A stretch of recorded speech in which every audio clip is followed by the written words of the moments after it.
بما إن المدارس خلاص على الأبواب هنكمل سلسلة حلقات مخبوزات الأفران.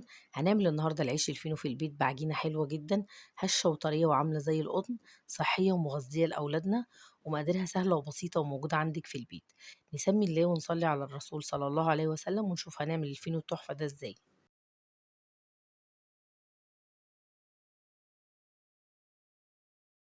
الخطوة اللي هنعملها دي تحفة وهتخلي العيش الفينو هش جدا ورائع. هنعمل محسن طبيعي للعيش الفينو. ربع كوباية لبن هحط عليهم ربع كوباية مية ومعلقة كبيرة هرمية من الدقيق، وهقلبهم كويس جدا لحد ما الدقيق يمتزج مع اللبن والمية وما يبقاش فيه أي تكتلات، وهحطه على النار مع التقليب المستمر لحد ما تبقى عجينة متماسكة بالشكل ده. هفضيها في طبق واسيبها تبرد، وهغطيها بكيس من البلاستيك عشان وشها ما ينشفش وتعمل قشرة. عندي كوباية إلا ربع لبن هحط عليها معلقتين كبار سكر ربع كوباية، ومعلقة صغيرة خميرة 5 جرام، وهقلبهم مع بعض لحد ما السكر والخميرة يمتزجوا في اللبن، وهركنهم على جنب لحد ما الخميرة تتفاعل مع السكر وترتفع. وهنجهز المواد الجافة. هنخل نص كيلو دقيق ما يكون مكتوب عليه دقيق مخبوزات، أو دقيق يكون مكتوب عليه جميع الأغراض، عشان يكون عرقه قوي يديكي نتيجة كويسة في أي معجنات بتعمليها، وخصوصا لو بتعملي عيش. وهحط على الدقيق نص معلقة صغيرة بيكنج باودر ونص معلقة صغيرة ملح وأقلبهم على بعض. بعد ما الخميرة بتاعتي ارتفعت واتأكدت إن هي كويسة، هحط عليها ربع كوباية زيت وبيضة واحدة بس، ومعلقة صغيرة من الخل الأبيض. ممكن نستغنى عن البيض وممكن كمان تستخدمي مية للعجن بدل اللبن، بس احنا بنعمل حاجة في البيت لولادنا فعايزينها تبقى مغذية. وهقلب المواد السائلة كلها على بعض وهحطها على الدقيق، واحط عجينة المحسن اللي كنت عاملاها واقلب المكونات كلها بمعلقة، وبعدين اشيل المعلقة وابتدي اعجن بايدي بالشكل ده.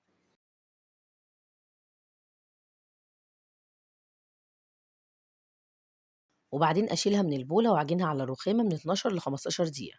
أهم حاجة يا جماعة في عمل أي معجنات وخصوصا العيش الفينو إن هو يتخدم كويس في العجن، عشان العيش يبقى هش وخفيف ومش مكتوم معاكي.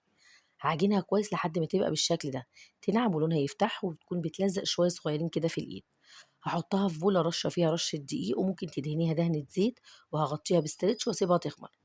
بعد ما العجينة خمرت وملت البولة بالشكل ده زي ما انتوا شايفين، ههبط الخمر بتاعها وابتدي اقطعها قطع صغيرة. حجم الرغيف 90 جرام، وممكن تعمليه 75 جرام هيبقى كويس برضه. اعملي حجم الرغيف اللي انت عاوزاه. هاخد كل قطعة من العجينة وادمجها بايدي كده كويس واكورها، واعمل كل كمية العجين بنفس الطريقة، وهرش تحت العيش رشة دقيق، وممكن تدهني دهنة زيت شوية زيت صغيرين كده تحطيهم على المفرش تحت العجين.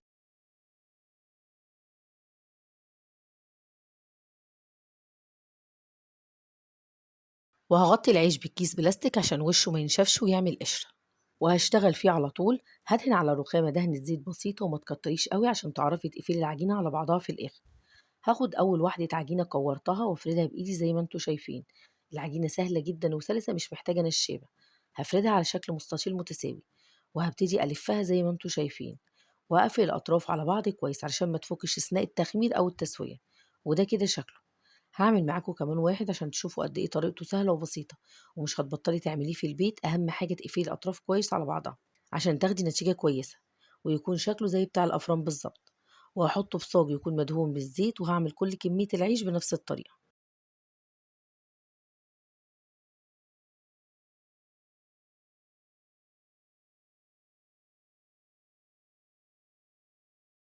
بعد ما شكلت كل كمية العيش هغطيه واسيبه يخمر.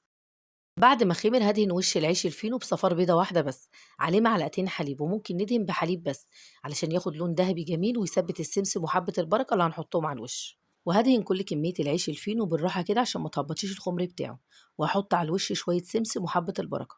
ولو انت مش عايزة تحطي حاجة خالص براحتك هيبقى حلو برضه. هادخّله فرن نكون مسخّنينه قبلها ب10 دقايق يكون سخن جدًا. لو هتسوّي في فرن البوتاجاز هتشغّلي النار على أعلى درجة حرارة عندِك، وهتحطيه على الشبكة في أول رف من تحت عشان يكون قريب لصاج الفرن فيستوي بسرعة وما ينشفش منِّك. وأول ما ياخد لون من تحت هتشغّلي الشواية دقيقتين أو 3 دقايق لحد ما ياخد لون دهبي من فوق وتطلّعيه. ولو هتسوّي في فرن خبيث زي ده النار تكون وسط من تحت ومن الجوانب هادية علشان ما ياخدش لون من فوق ومن تحت يكون لسه ما استواش.